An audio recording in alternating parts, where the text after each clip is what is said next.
Thank you so much all for being here. We know you longed for it. We are the creative directors of the film festival, Christoph Gröner and Julia Weigel, and we have the pleasure to read the Ladaucha to a guest that is close to our hearts, that has influenced us so much cinematically in our passion towards cinema. And as you know, he's already in the room. Let's give a first round of applause. Stellan Skarsgård.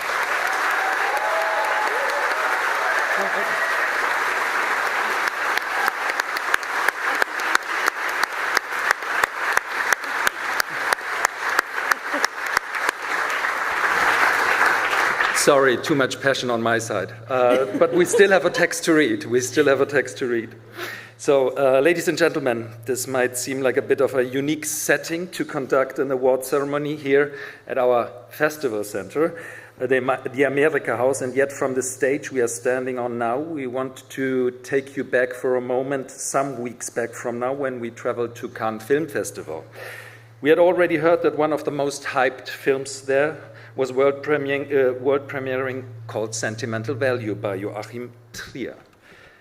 A title that we definitely wanted to chase, and that's what we did. What we can say, the film was fantastic. You are about to see it tonight at the Rio Cinema. An exploration of the human psyche and its will to create art, and the toil this takes on oneself and all the people in the surrounding, possibly. A film of close-ups, of no possibility to hide. And at the center of it, Stellan Skarsgård.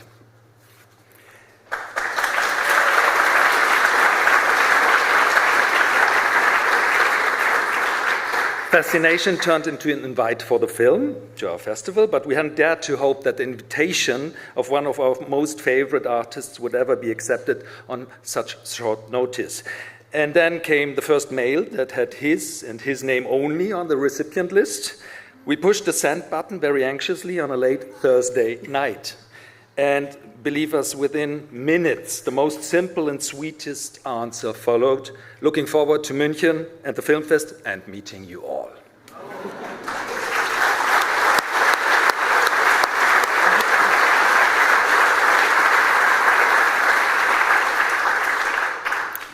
Just like that, just very matter of fact and direct, just in the moment, and with such heartfelt honesty. Maybe that is a good way to approach honoring Stellan Skarsgård, an artist who in an interview once said he doesn't want to wait for the role of his life anymore. It won't come. He once said that none of the things he did made him particularly or absolutely proud.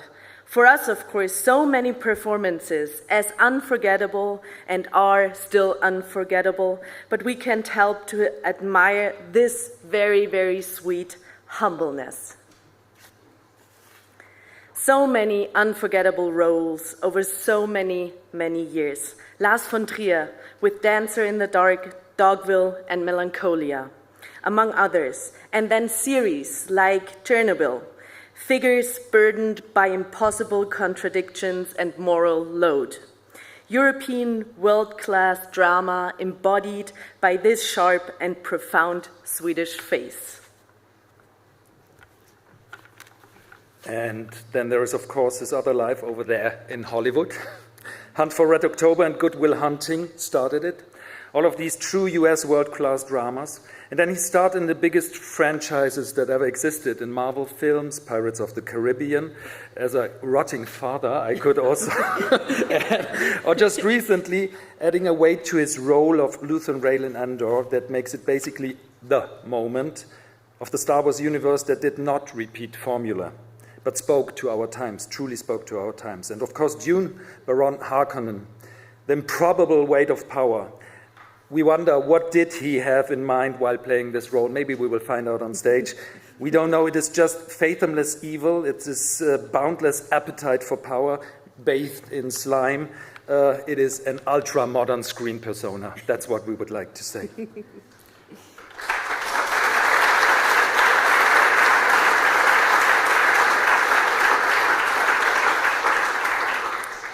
Another thing that Stellan Skarsgård once said, he never longed for this success overseas. He just lived in the moment and started to work in LA. just did what he wanted to do, both at work and in his private life. His regrets are not about the things he did not do, he added, but maybe sometimes about the consequences of the things that he did do. Well, he must have done many things right, in our opinion. There are many incredible videos out there about his insanely creative and artistic family and how artistic they all are. Just look it up yourselves. The Skarsgårds. It's all over Instagram and it's really fantastic to watch. But it is not for us here to praise his family today, but him and his incredible talent. Another round of applause.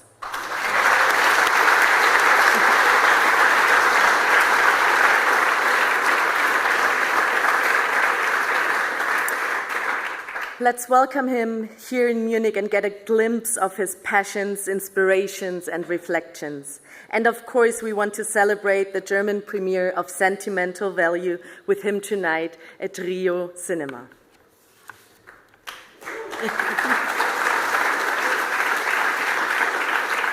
How did he create this fascinating character, we wonder? He's basically often on screen, barely moving in the close-up of these films, shying away from his emotions, embodying a director that wants to reconcile with his life, his past. It is all in his eyes. It is a method for sure, he might say, because he said that before in interviews. But we see worlds collide, dreams end, and new ones emerge.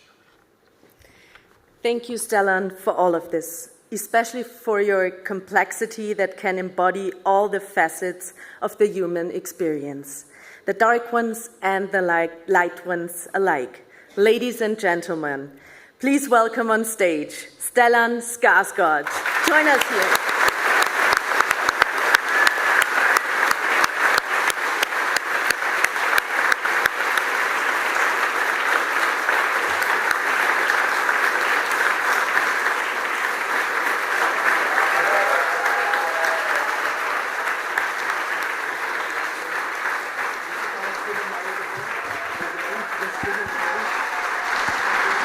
And this is our CineMerit Award 2025 to Stellan Skarsgård.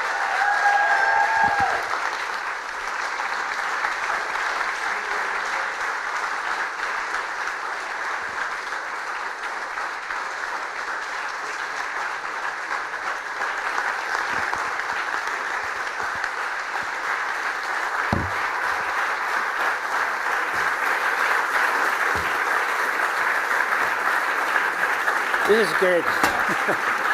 How did he create those fascinating characters? He's basically barely moving in the close-ups of that. Thank you very much for this prize. It's hearing those words make me feel awkward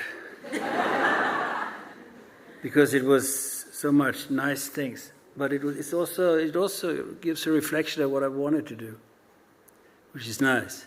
But mostly it sounds like my obituary. So I don't have to read it now. Thank you very much.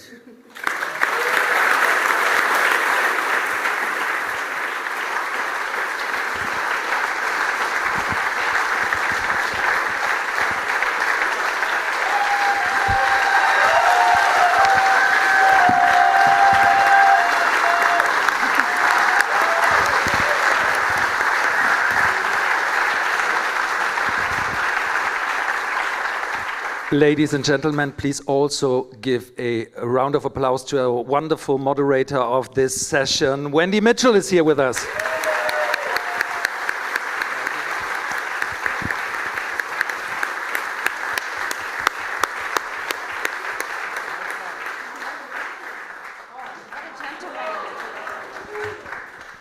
We know each other from before.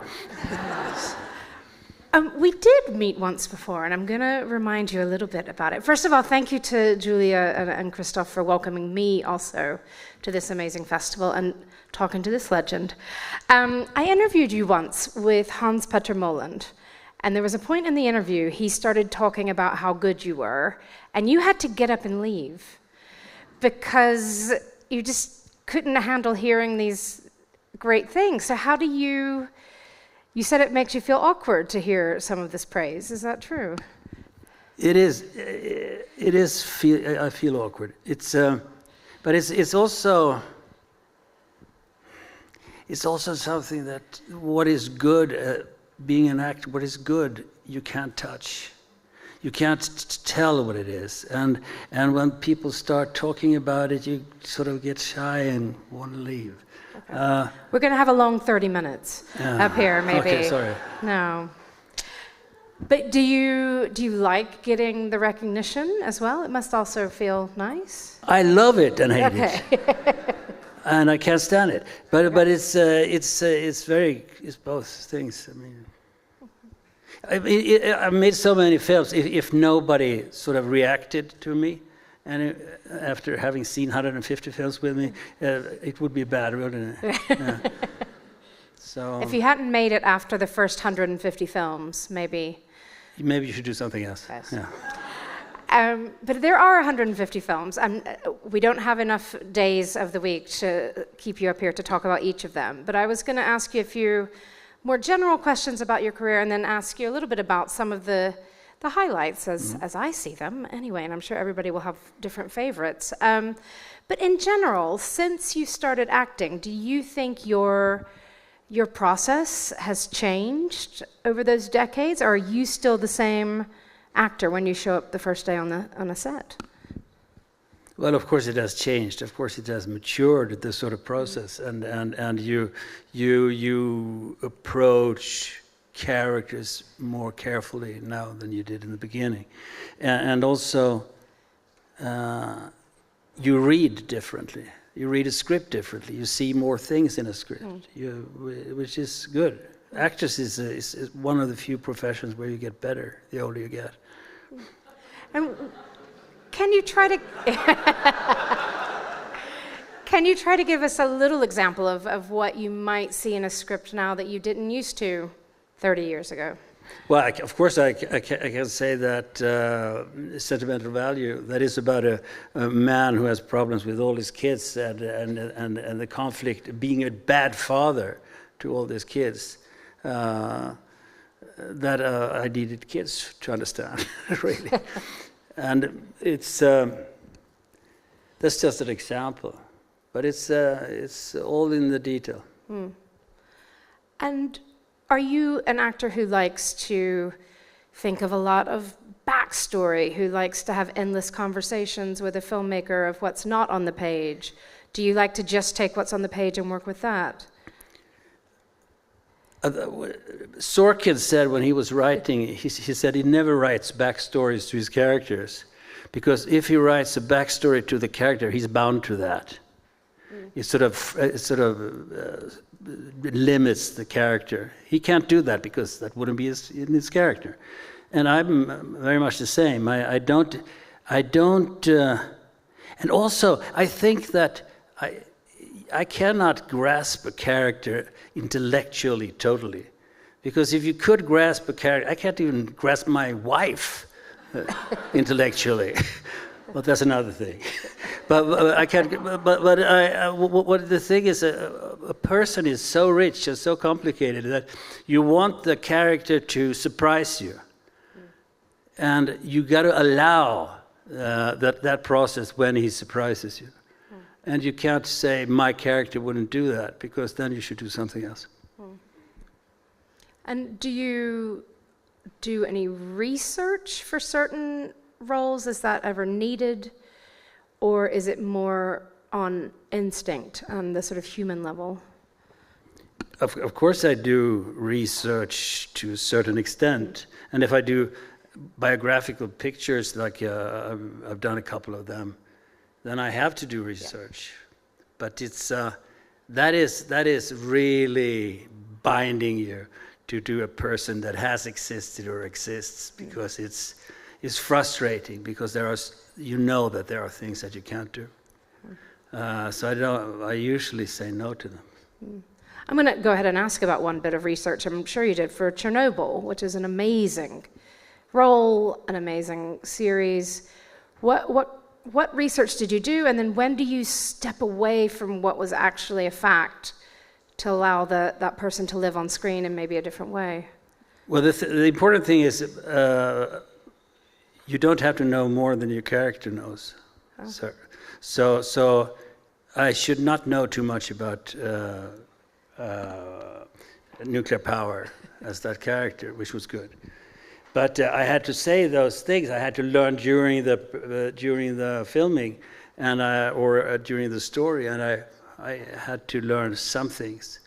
But what it is mostly about is it's a man who is certain about his about the system. That's the ideology that he represents. It is flawless, and then he discovers that it isn't. It is full of flaws, and it's even dangerous, lethally dangerous. And that sort of disappointment is in the core of it, and not sort of technical details. Mm. Do you appreciate, in working on a series like Chernobyl, that it takes a while to shoot? I mean, we were just talking about Andor. That's taken a long time, many months of shooting. Do you enjoy that process of going a little bit longer with one project to go? Do you feel like you can go deeper to a character, or is it just longer, depending on the shoot, I guess? No, but I mean, Andor, for instance, that took us maybe a year in total, but it was spread out over 2-3 years, and 5 years if you include the writing. I had, you know, when you do TV series, you can often go back and forth like this, so it's quite comfortable. But unfortunately, during the first season, COVID hit, so I was sitting in quarantine more or less, in doing nothing in London forever. But TV series, I like this mini series. I like having the sort of the space, and you can investigate the character. You can tell a story as long as the story is. But I don't like the never-ending ones. Where you have a room of writers sort of being desperate. Well, we got to come up with something. We got to. What are we going to do? You know, we got to do the final. Oh shit! And it's better if they actually have a beginning and an end. It's good. Oh.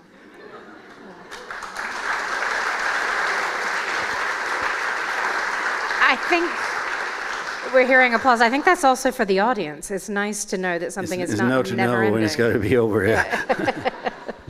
I mean, what did it feel like to enter the Star Wars universe, and what, you know, Andor is exploring big themes, you know, fascism and family ties, and, you know, it's not just simple Star Wars. Not that there's anything wrong with simple Star Wars, but were you always a Star Wars fan? When you get a call to enter that universe, do you immediately say yes, or did you need to know what these characters were going to be? Yeah, I don't immediately say yes, because there's good and bad Star Wars. Yeah. But I've been at it since '76 or something like that. My oldest son was born into Star Wars, and then I've had kids all the time that also, and I've been sitting and watching them on television, and sometimes I couldn't believe it.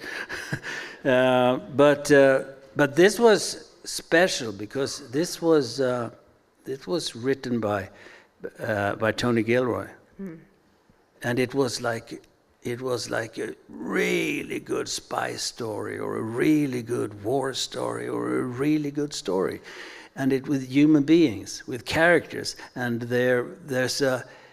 and it moves forward in a fantastic way. It's like every scene it's an urgency. We got to fix this because this empire is going to take us, you know.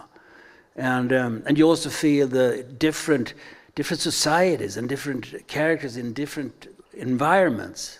It was very exciting to do.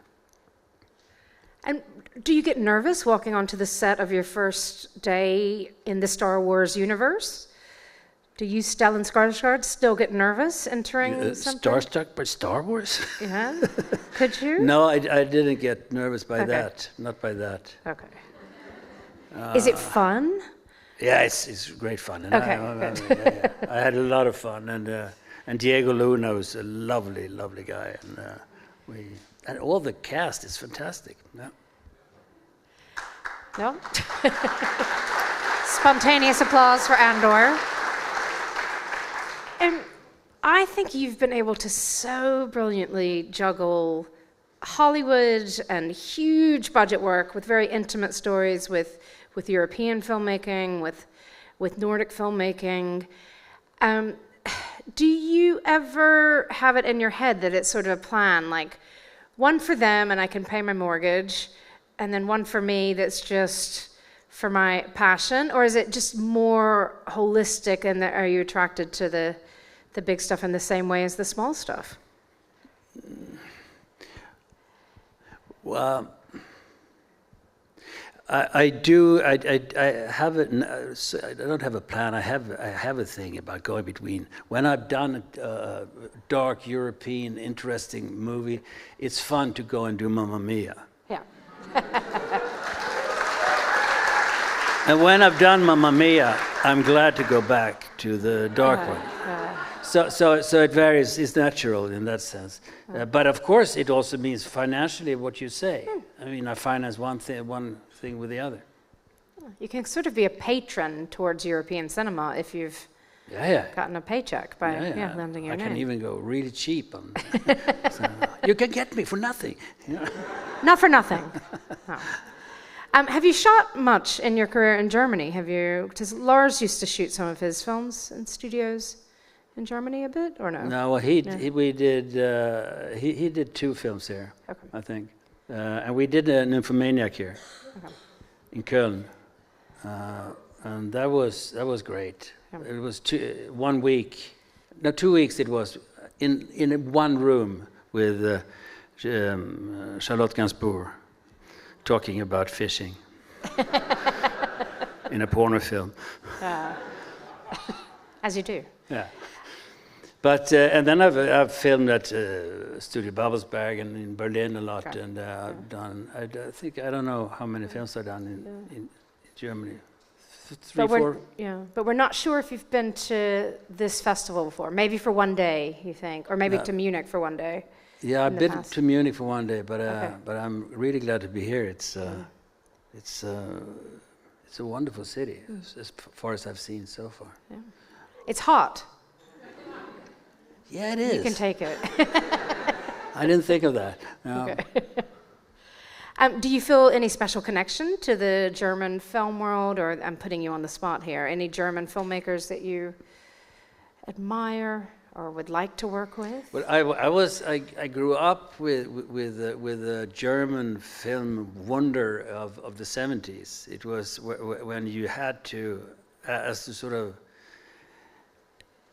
studied person, reading books at least, you had to go and see all those films, von Trotta and Fassbinder? Fassbinder, yeah. You can name them. And I even finally, I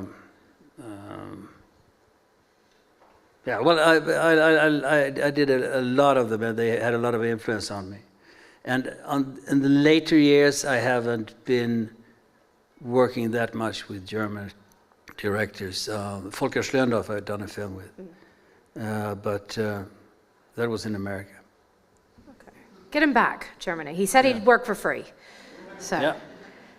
In general, what kind of cinema do you think really shaped you? Like what you said when you were maybe a film student or just a student. What was it? Those European auteurs? Were you watching Kurosawa films, or what was your sort of film education for yourself? All of that. And it was the 70s, you know. Yeah. It was the golden time of American movies too. It was French movies were fantastic, and the German movies were fantastic, and we had cinemas at that time. That's the problem, because the sort of global economy has made it unprofitable. The thing is that it's that people ask me if is cinema dying.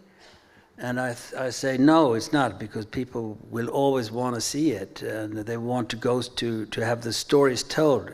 And there might not be venues enough to show them. But the need is there. But why isn't there any venues then? Because all the cinemas are owned by the same companies. And it's like the malls, you know.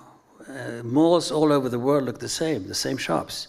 And you have got nothing to choose between. And we have sort of gone to that mall idea of cinema.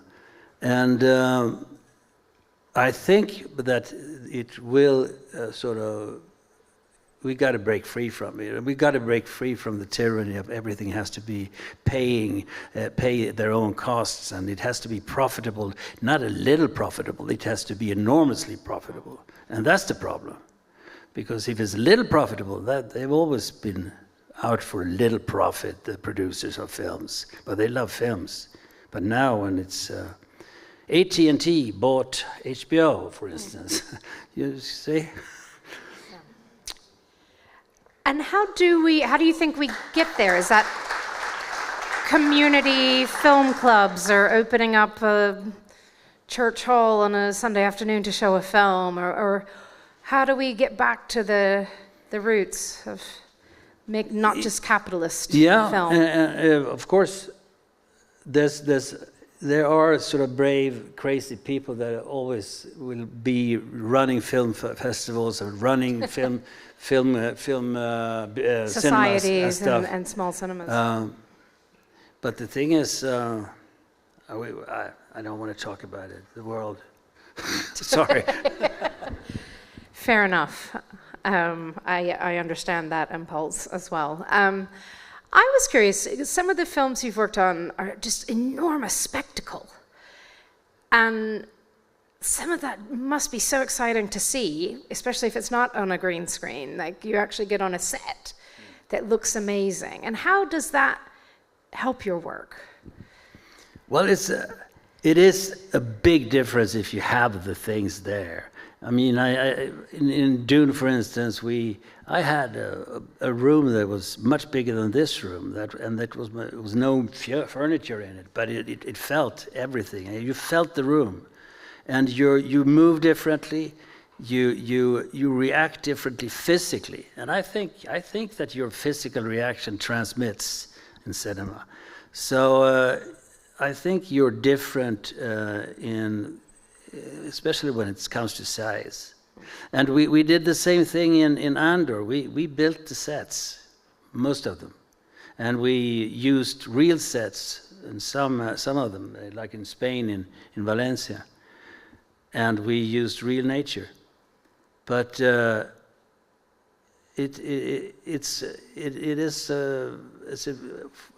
when it comes to realism, I think it's better that you build the real sets than that you do the method thing and sort of work as a baker for 3 months to play a baker. That is more telling the truth. Mm. But on some of those huge productions, do you ever feel quite, I guess, isolated as an actor? I mean, it's a much different experience on a Joachim Trier film where you're in almost all the scenes. You might not even have a trailer, or it might not be that nice. Whereas if you're on a huge Hollywood film, maybe you're not needed every day, or you're waiting around a lot. Does that get tiresome, that waiting to perform? Well, yeah. I've never found I waited, because when I'm there on the set, I'm on the set, I'm not in the trailer. Okay. And I see, you're talking to people. And I talk to people, and they are working, I'm working with them, and I know exactly what everyone does on the set, and I know why they're there and how much time it takes to do the things, and it's exciting, and I'm in the groove, and that sort of machine that is the kick that I need. That makes me high.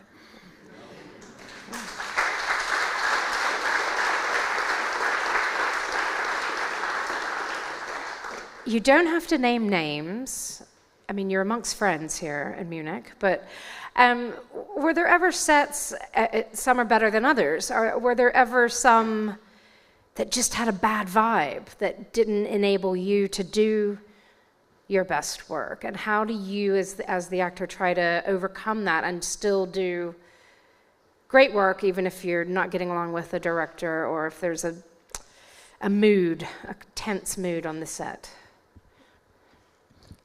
Well, I have sometimes in the United States on one of those big film sets, I have felt it, and that was not that it was a bad mood on the set. It was all right, but it was stressful because the director didn't feel like, I didn't feel like the director really cared about the actors. And I said to him, we got to talk about this. Well, all I care about is that you know your lines, and that wasn't enough for me.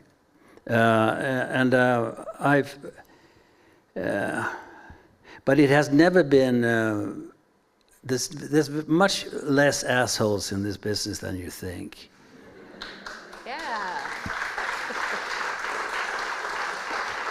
Most of, at least the good ones, most of the directors and most of the actors that are good, they know why they're good, and they know how difficult it is, and they love what they're doing, and they make you feel good.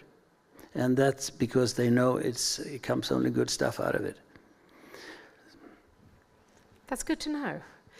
Is that, I mean, how do you judge somebody's character when you're deciding, not a character, but like a director's spirit, you know, how they're going to be to work with, if they're going to be generous with their time? How do you, is that instinct? Do you kind of get a gut feeling when you meet a director for the first time, how they're going to be as working with you? Yeah, of course. I mean, you have to have when you meet them the first time, I mean, they're not deceptive, so they sort of say, "Oh, I'm nice," and then becomes a monster. But it's like anyone you meet. You either click with them or you don't, and you feel it, and you ask just questions about what are you interested in this material. Will you listen to this, or will you ignore it, or so on. Yeah. How collaborative do you want to be? Does that change project by project? I don't imagine on Andor you can like add a new scene because on a whim that you think the character would need. Maybe you can, I don't know. But do you like to get in there and tweak dialogue when necessary? Do you like to be really in that process, or do you prefer to let the director have their vision and you're serving that, or are you collaborating on that vision? And I guess it depends on the film. It depends on the film, and it's a balance. I mean, Andor, for instance, I could get a new scene if I wanted to. Good. Because that was the kind of collaboration with Tony Gilroy. But on the other hand, I didn't want any. I didn't want, sometimes I want less scenes because it's more effective if a character shows less of his, like in Dune, for instance. I wanted him to be less in the film, and he was, but more naked. And then, how? Of course, you try to tweak lines to a certain extent. I'm not an improvising guy. I cannot improvise. Lars von Trier tells me, Stellan, for helvete, can't you play? Can't you improvise it?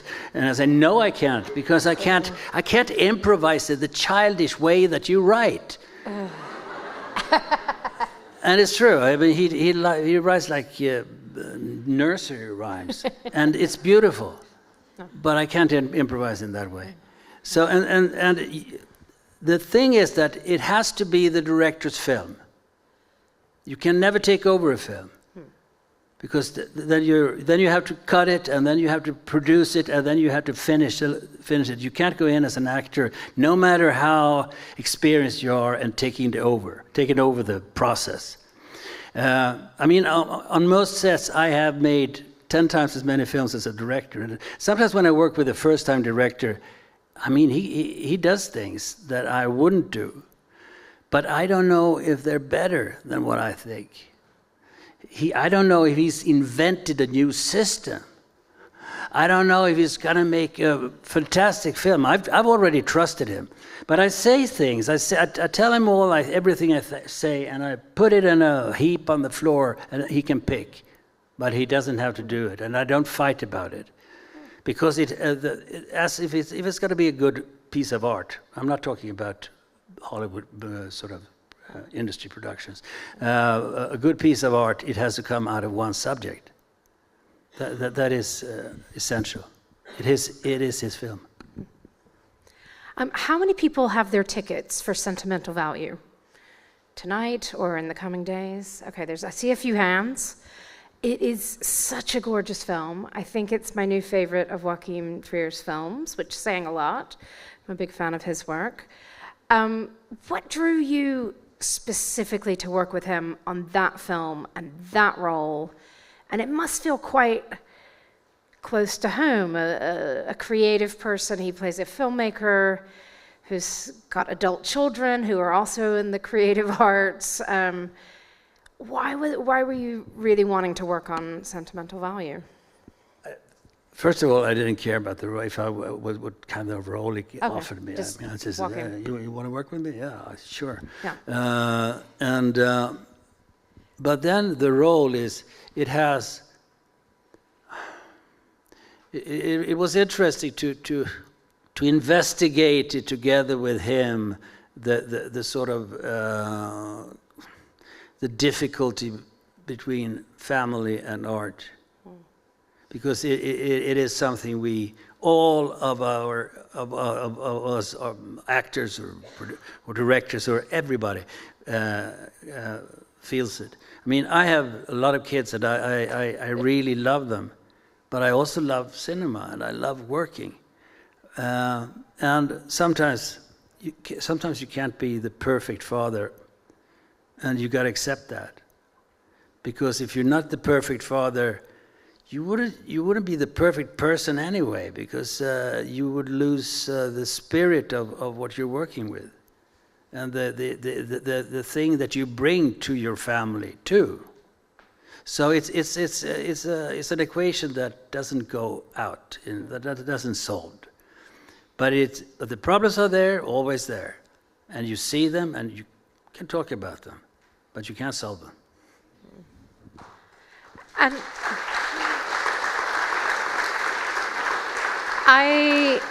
some things I loved about Sentimental Value were your character that we're really empathizing with, I think, but also his daughter, Renata Reinsva, plays, or two daughters, and then Elle Fanning plays this sort of muse to him. And how was it like working with those actresses?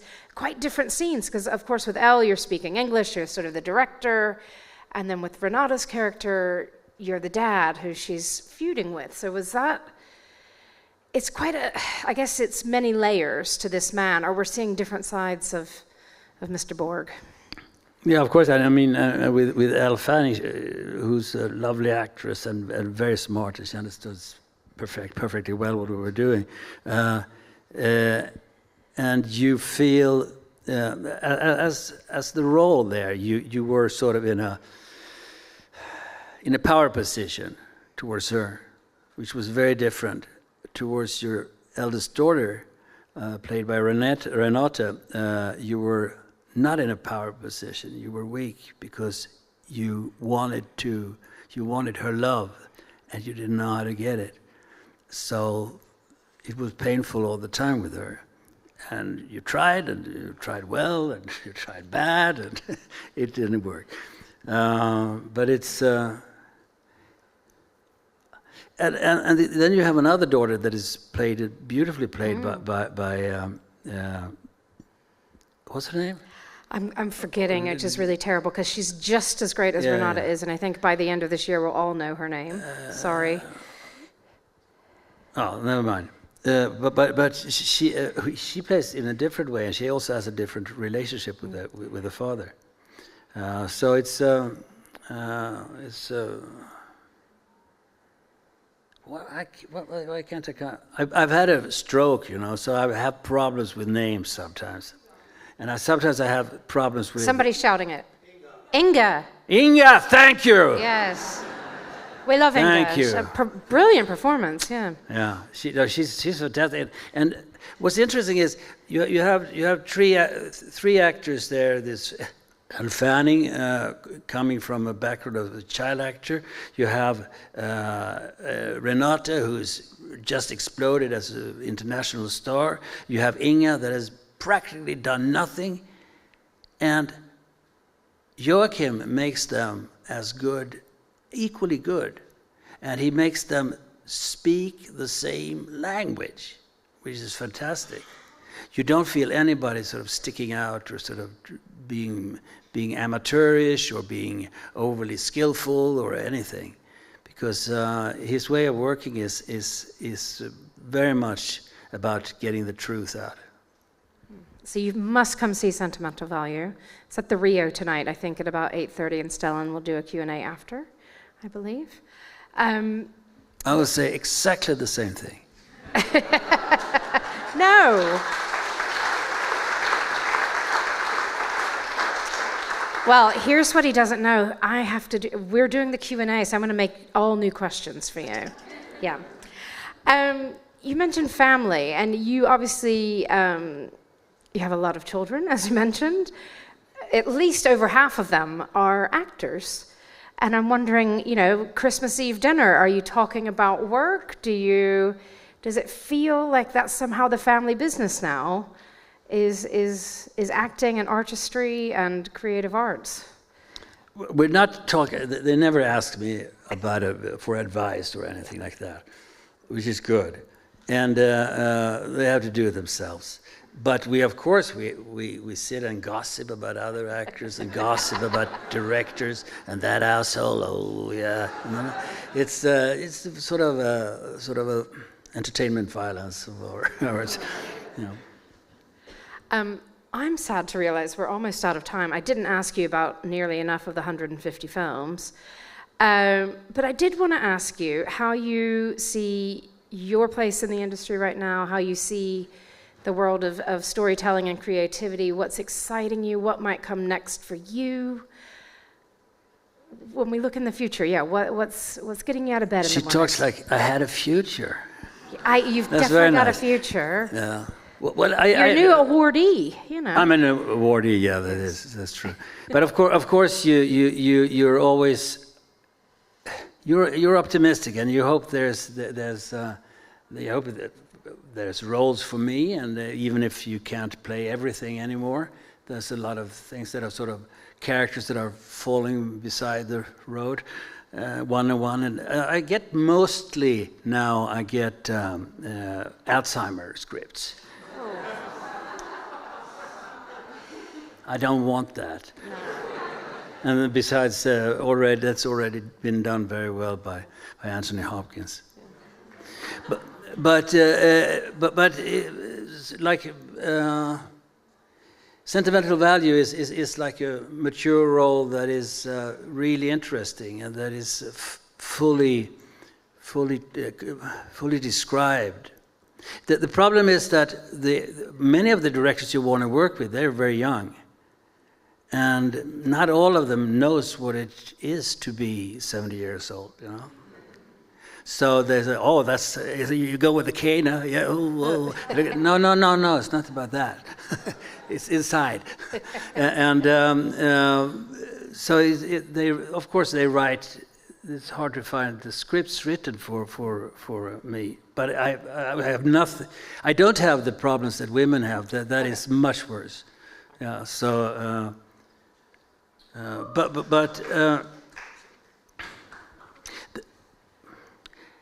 the industry, I was touching on that before when we talked about it, and I see out there so much creativity that I still have hope for it. It's pretty wild what people do, and there's a lot of them, and there's a lot of them that are making films I've never seen, which is good, which is really thrilling. So I think at least cinema won't vanish before I do. Well, also your friend Denis Villeneuve is now in charge of James Bond. Maybe we could have a silver-haired James Bond. What do you think? Well, I don't think that goes for the money makers won't like that. Do you have anything lined up next, or are you just enjoying this moment of sentimental? No, I don't have anything lined up, and I've been turning down things now because there's been too much Alzheimer. But I'm waiting for the good script or the good project, rather, the good director or whatever. We'll see. Do you have a dream role you haven't played yet? No, I don't have dream roles. I mean, if you have a dream role, you just do it. I mean, if you do, I'd love to do Hamlet. Yeah, well, fuck, do it. You can do it in a street if you want to. It's just, but you got to learn the text. But you got to do it, and nobody can stop you. With being an actor, you can't be stopped. But you cannot. You can be prevented to be paid for it. And that's different. Well, I don't think that's going to happen. Congratulations on your new CineMerit honor, and thank you so much for being here in Munich with Sentimental Value and with us. Stellan Skarsgård, everybody. Thank you so much. Thank you very much. Thank you. Thank you.